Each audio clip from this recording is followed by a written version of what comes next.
the winner of Miss World Top Model and advancing directly to the Miss World Final 40 is Nigeria. First of all, I must say congratulations. This is a double win, right? Yes. Okay. Did you pick up some Chinese? Just 2 words. Go ahead. Ni hao and xie. Okay, ni hao is like hello. Hello. All right. How am I supposed to respond? I have no idea. You have no idea. Okay, but for you, how was the experience? It was very fine. The experience was amazing. We were able to learn a lot of things and be able to experience the culture of China and the way they live and experience the people and have a first-hand idea of what they are like and what their culture is like. And I was able to teach them too. And it was, for me, because we had 118 different countries and girls there, it was like I was touring 118 countries in just 1 month, because these girls are representing their countries and their cultures and traditions of these countries.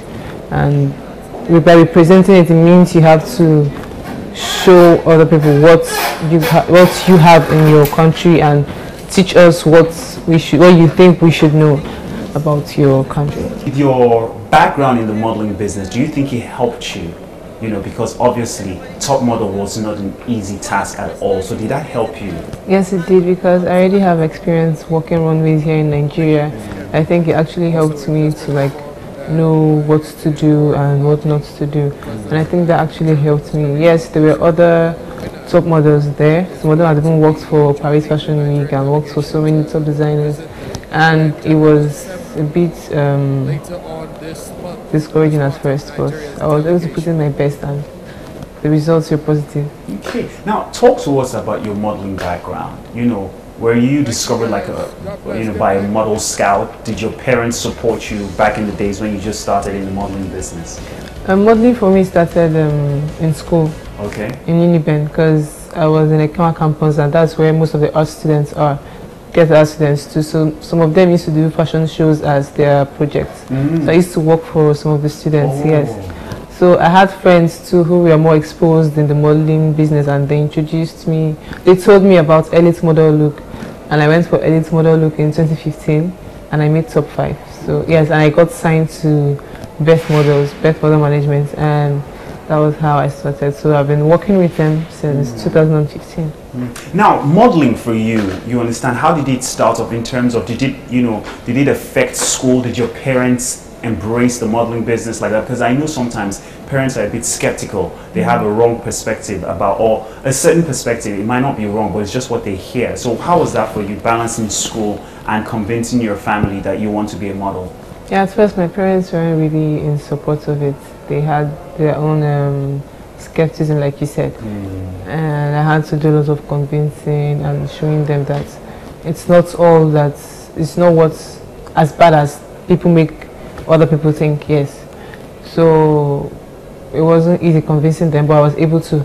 And combining it with school too wasn't easy, because I had to come all the way from Benin to Lagos for jobs, and I was missing classes, but I was able to still meet up with schoolwork, my classes and assignments and tests. So. Okay, what do you think gave you an edge in China? I don't know. I would have said my height. Yes, my height actually helped. Yes, there were other tall girls there, but I was taller than them. So. You were the tallest? Whoa! Interesting. Okay, so you're not sure what gave you an edge? Yes, I'm not sure. Maybe it was God, grace. I'll say it's grace, yes, because I wouldn't say height. There were girls that were taller, almost the same height with me, and you won't really notice the height difference here. So I'll just say it was grace. Okay. Knowing how well you did with the top model, and yes, you got an award, then comes top 15. So it was a double celebration for you. How did you feel? Yeah, when I made top 15, I wouldn't lie, I didn't rejoice yet, because I wanted more. In my mind, I had prayed. I said, God, I don't want top 15, I want top 10. If I say top 5, maybe I might be being greedy, but I want top 10 at least. But I didn't make it to top 10, and maybe God knows best. Yes. But when I didn't make it to top 10, I was really disappointed, because I know I had worked hard and I had put in my best to be able to make it to top 10.